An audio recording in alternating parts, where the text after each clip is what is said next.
বাংলাদেশের সর্বপ্রথম আমি 70 প্রো ম্যাক্স নিয়ে নিলাম। আফা 17 প্রো ম্যাক্স কিনে নাই, 70 কিনছে, মানে আইফোন 70। বাবা যায় আফা কতটা বড় লোক, মানে এখনো 18 বাইট হয় নাই, আফা 70 কিনে ফেলছে। 17 প্রো ম্যাক্স বাংলাদেশের ফার্স্ট ইউজার তো এবার আমি হতে যাচ্ছি। আইফোন 17 প্রো ম্যাক্স যদি কখনো কিনতে পারি সবার লাস্টে, তখন আমিও বলবো আমি বাংলাদেশের প্রথম আইফোন 17 প্রো ম্যাক্স কিনছি। না মানি যে আইফোন 17 প্রো ম্যাক্স কিনে সেই বলে বাংলাদেশের ফার্স্ট ইউজার তো এবার আমি হতে যাচ্ছি। বাংলাদেশের সর্বপ্রথম আমি 70 প্রো ম্যাক্স নিয়ে নিলাম। ভালো নতুন ফোন, তাও আবার সবার আগে আমি কিনছি।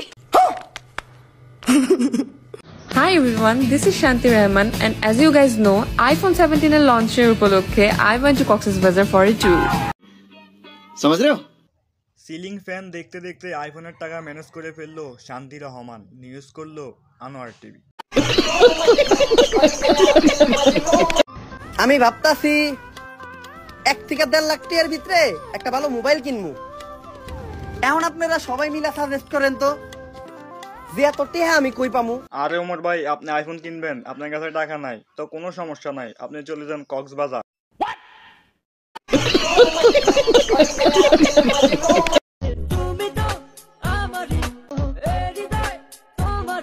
আইফোন 17 প্রো ম্যাক্স এর জন্য শসার ব্যবসা ছেড়ে এখন নারকেল তেলের ব্যবসা ধরছে।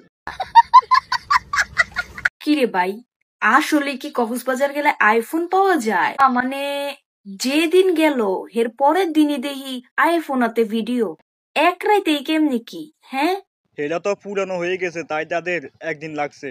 তুমিও যাও, তুমি তো নতুন, তোমার একদিন লাগবে না, 1 থেকে 2 ঘন্টার মধ্যে তুমি আইফোনের টাকা ম্যানেজ করতে পারবা। तू समझा? हाँ नहीं, तू समझा नहीं। ছোটবেলা শুনতাম পড়াশোনা করে যে দামি গাড়ি ঘুরায় চড়েছে, তারপর এখন বড় হয়ে দেখি টিকটু গাড়ি যার বাড়ি পাশার নিচে থাকে 4 চাকার গাড়ি। ভিডিওটা করা শেষ হলে যার গাড়ি তাকে গাড়িটা দিয়ে দিস। আইফোন 17 প্রো ম্যাক্স যখন পুরনো হয়ে যাবে তখন আমি কিনে বলবো বাংলাদেশের প্রথম আমি 17 প্রো ম্যাক্স কিনছি। না মানে যখন যে কিনে সেই বলে নাকি সে প্রথম।